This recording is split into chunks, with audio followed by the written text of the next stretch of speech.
আসসালামু আলাইকুম। আজ বৈশাখ মাসের প্রথম সপ্তাহে চূড়ান্ত কাটিং করছি। দেখতেই পারছেন যে আমরা কি পর্যন্ত পেয়ার গাছ কাটিং করছি।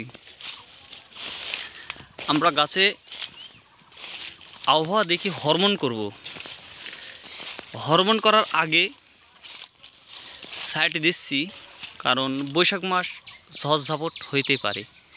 আর যখন গাছের গোড়া খুনব তখন গাছ বৃষ্টি হলে বাতাস হলে ঢলে পড়বে, আর ঢলে যেন না পড়ে এই জন্য দেখতে পারছেন যে কি পর্যন্ত কাটিং করছি।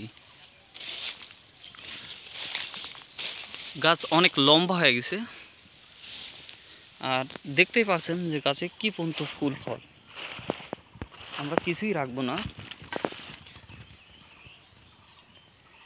এগুলা রাখলে আমের সাথে চলে যাবে, আর আমের সাথে গেলে পেয়ারার দাম পাওয়া যাবে না।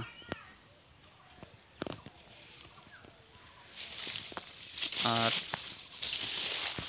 আম বাদে যদি পেয়ারা যায়, আমের শেষে শেষে এগুলো উঠবে, সেই সময় বাজার অনেক ভালো থাকে। দেখতেই পারছেন যে কি পর্যন্ত গাছ।